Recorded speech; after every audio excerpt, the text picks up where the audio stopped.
दोस्तों Zomato delivery boy का ये जो केस है अब आम जनता के साथ जुड़ चुका है।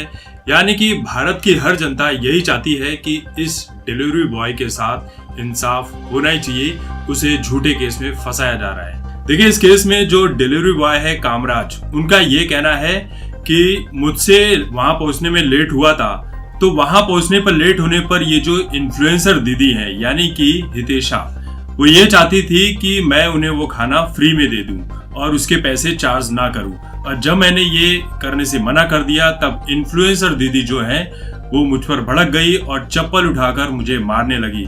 बीच बचाव में जब मैंने अपना हाथ ऊपर किया तो इसी दौरान उनके उंगलियों में जो अंगूठी लगी हुई थी तो वो अंगूठी ही वो हथियार बना जिससे इन्फ्लुएंसर दीदी की नाक कट गई और पूरी दुनिया में उन्होंने नाक कटाने का जो काम किया है, अपने फॉलोअर्स बढ़ाने का जो काम किया है, अब पूरी तरह से उनकी बदनामी हो रही है। हुआ ऐसा कि जब दीदी की नाक फूटी तो दीदी ने विमेन विक्टिम कार्ड खेलना शुरू कर दिया। सीधे जब नाक से खून बह रही थी तो उसका वीडियो बनाया और अपने इंस्टाग्राम पर अपलोड कर दिया।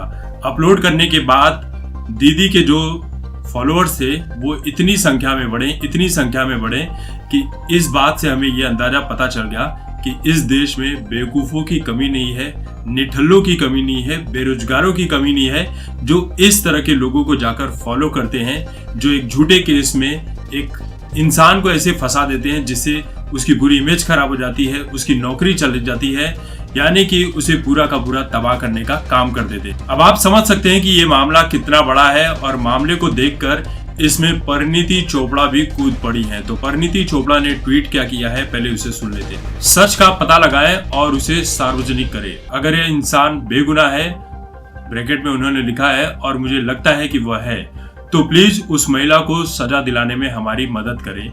यह अमानवीय, शर्मनाक और दिल तोड़ने वाला है। प्लीज बताएं कि मैं आपकी किस तरह मदद कर सकती हूँ। लेकिन सोशल मीडिया पर इसी ट्वीट के चलते परिणीति चोपड़ा जो है वो बुरी तरह ट्रोल होने लगी है। उनका जो भी इरादा रहा हो, लेकिन ट्रोल होने की बहुत सारी वजह है। बहुत सारे लोगों का ये कहना है कि परिणीति चोपड़ा की जो फिल्म आ रही है साइना, उसकी प्रमोशन के लिए परिणीति चोपड़ा जो है वो जनता का समर्थन चाहती हैं, और जब देख रही है कि जनता का झुकाव उस जोमेटो डिलीवरी बॉय की तरफ है तो उसके पक्ष में ही ट्वीट कर रही है। अगर जनता का झुकाव उस लड़की की तरफ होता तो ये जोमेटो वाले लड़के को ही दोषी करार देती, क्योंकि यही बॉलीवुड की असली सच्चाई है।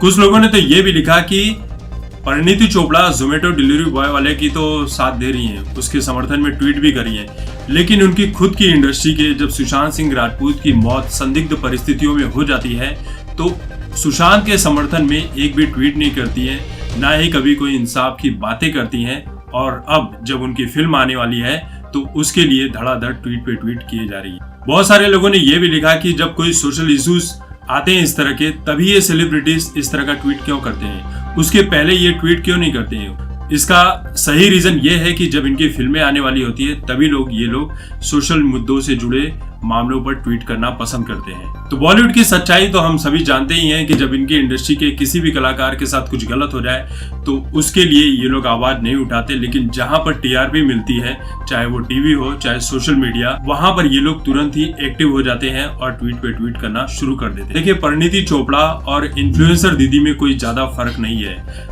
परिणीति चोपड़ा इस मौके का फायदा उठाकर ट्वीट कर रही हैं उस जोमेटो वाले लड़के के बारे में कि उसे इंसाफ मिलना चाहिए ताकि उनकी फिल्मों का प्रमोशन हो जाए। और इन्फ्लुएंसर दीदी ने तो ये सारा कांड किया ही है इसलिए कि इंस्टाग्राम पर उसके फॉलोअर्स बढ़ जाएं, और जब फॉलोअर्स और ज़्यादा बढ़ जाएंगे तो हो सकता है कि कल को बड़े बड़े ब्रांड्स उसे पैसे देकर अपना प्रमोशन भी करवा लें।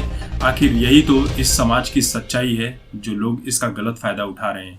तो दोस्तों इस वीडियो को लेकर आपकी जो भी राय है कमेंट करके जरूर बताएं। तब तक देखते रहे आपकी बात मुकेश के साथ।